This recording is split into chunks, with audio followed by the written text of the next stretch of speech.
আসসালামু আলাইকুম সুধী দর্শক, আজ সিম আলু দিয়ে ইলিশ মাছের চচ্চড়ি করব। একদম মাখো মাখো আর কি, চাইলে ঝোল ঝোলও রাখতে পারেন বা মাখো মাখো রাখতে পারেন। আমি একদম শুকনো শুকনো চচ্চড়ি করেছি।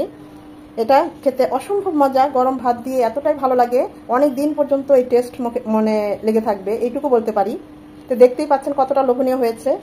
তো কথা না বাড়িয়ে চলুন আমরা চচ্চড়ি রান্না করাটা শুরু করি।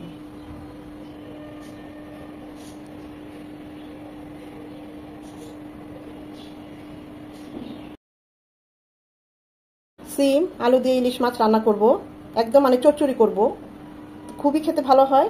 এখন ইলিশ মাছটাকে সামান্য একটু লবণ হলুদ দিয়ে মাখিয়ে হালকা করে ভেজে নেব। মাছগুলো ভাজার জন্য প্যানে দিয়ে দিচ্ছি সরষের তেল। তেলটা গরম হয়ে এসেছে, দিয়ে দিচ্ছি মাছগুলো। মাছটা খুব বেশি বড় না, ছোটই, টেম্পো সাইজ, কিন্তু পদ্মার। যে কোনো মাছ রান্না করার জন্য যদি আমরা ভেজে নেই, একদম হালকা করে ভেজে নিতে হবে, জাস্ট 1 মিনিট করে। এতে করে মাছটা টেস্টও হবে আর র ফ্লেভারটাও চলে যাবে।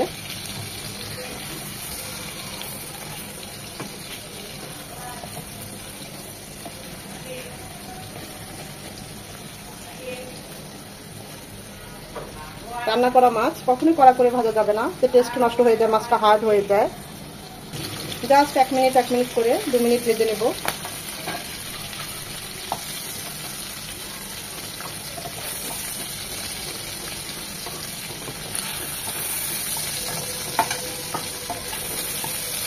আচ্ছা, এখন আমি আলু আর সিমটা ওই তেলে হালকা করে একটু ভেজে নেব।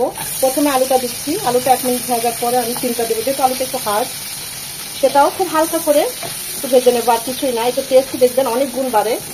আলুটা 1 মিনিট ভেজে নেওয়ার পর সিমগুলো দিয়ে দিচ্ছি। জাস্ট 2 মিনিট, 1 থেকে 2 মিনিট ভেজে নেব। এখানে কিন্তু আমি কোনো লবণ বা কোনো মশলা ইউজ করছি না, জাস্ট তেলে একটু 1 মিনিট ভেজে নিচ্ছি। সিম আলুটা 1 থেকে 2 মিনিট ভেজে নিয়েছি, এখন উঠিয়ে নেব। এই প্যানে আমি দিয়ে দিচ্ছি আরো 2 চামচ সর্ষের তেল। তেলটা গরম হয়ে এসেছে, দিয়ে দিচ্ছি 3টা শুকনো মরিচ,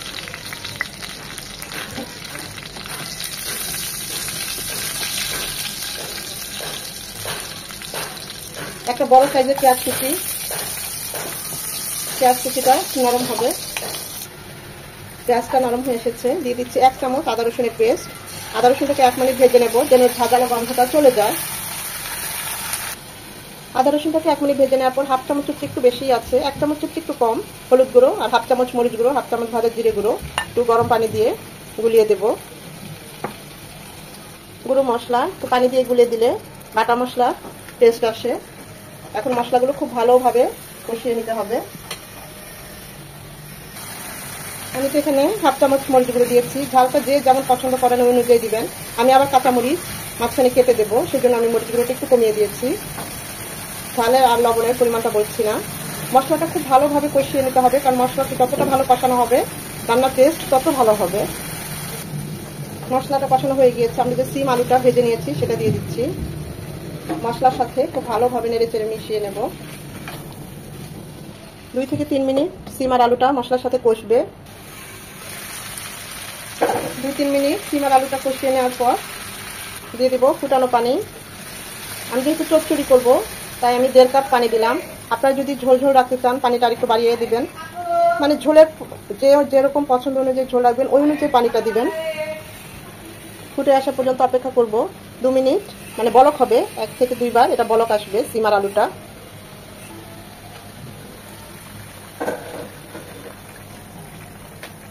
তো 2 মিনিট বলক আনালাম এই কারণে যে সিম আর আলুটা আমরা পরে আর নাড়তে পারবো না, এটা প্রায় হাফ ডান হয়ে গিয়েছে আমরা মাছটা দেওয়ার পরে। এখন এখানে দিয়ে দিব আমরা যে মাছগুলো ভেজে নিয়েছিলাম সেই মাছগুলো।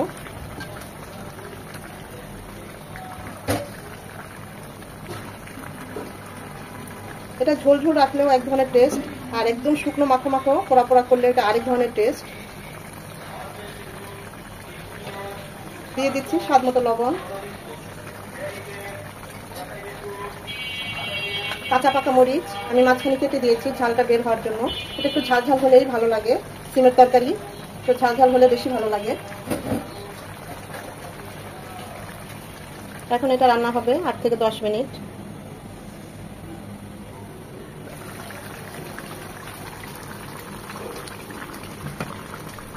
ছোট মাছ আবার ঝোলের মধ্যে ডুবে আছে, তাই উল্টিয়ে দেওয়ার কোনো দরকার নেই, এমনিই হয়ে যাবে। এই পর্যায়ে আপনারা লবণের পেস্টটা করে নিতে পারেন। এটা হবে আরো একদম শুকনো শুকনো হবে আরো 4 থেকে 5 মিনিট। টেস্ট করেছি, সব ঠিক আছে। এই পর্যায়ে দিয়ে দিব হাফ চামচের চেয়েও কম আর একটু ভাজা জিরে গুঁড়ো উপরে ছড়িয়ে দেব।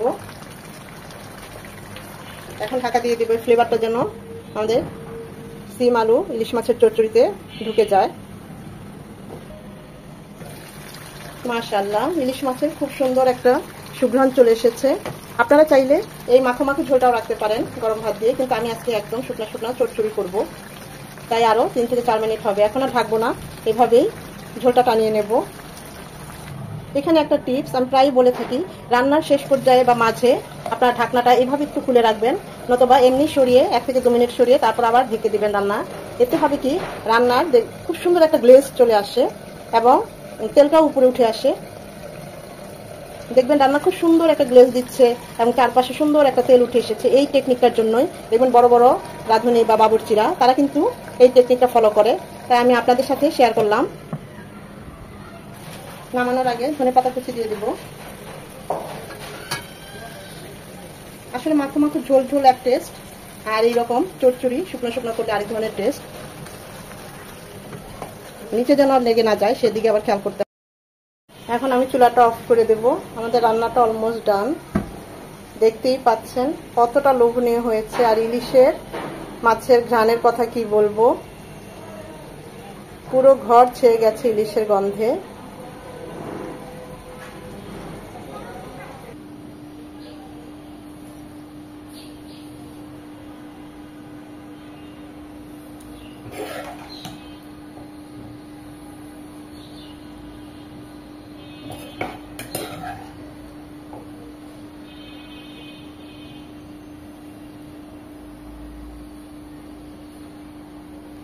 সিম আলু দিয়ে এইভাবে ইলিশ মাছের চচ্চড়ি করলে অসম্ভব ভালো লাগে, গরম গরম ভাত দিয়ে একদম এতটাই মজা হয়। 1 প্লেটের জায়গায় 2 প্লেট ভাত এমনিই খেয়ে নেওয়া যায় এরকম একটা চচ্চড়ি থাকলে। সত্যি বলছি খুব ভালো হয়, একবার হলেও ট্রাই করবেন। একদম সিম্পল, অল্প মশলা অল্প তেলে এই চচ্চড়িটা। আর যারা এইভাবে করেছেন তারা তো জানেন এটা কতটা মজা হয়। আর এখন তো বাজারে সিম নেমেছে, তো এই নতুন সিম দিয়ে এই ধরনের একটা চচ্চড়ি একবার হলেও ট্রাই করবেন। আর যদি ট্রাই করে থাকেন আমাকে কমেন্ট করে জানাবেন কেমন হয়েছে। একটা লাইক তো অবশ্যই দিবেন, কারণ এই লাইকটা পরবর্তী ভিডিও করতে আমাকে উৎসাহিত করে, সাহায্য করে। এতক্ষণ যারা ধৈর্য ধরে এই ভিডিওটা দেখেছেন তাদের সবাইকে অসংখ্য ধন্যবাদ। এভাবে যারা সিম আলু দিয়ে ইলিশ মাছের চচ্চড়ি খেয়েছেন, কারা কারা খেয়েছেন আমাকে কমেন্ট করে জানাবেন।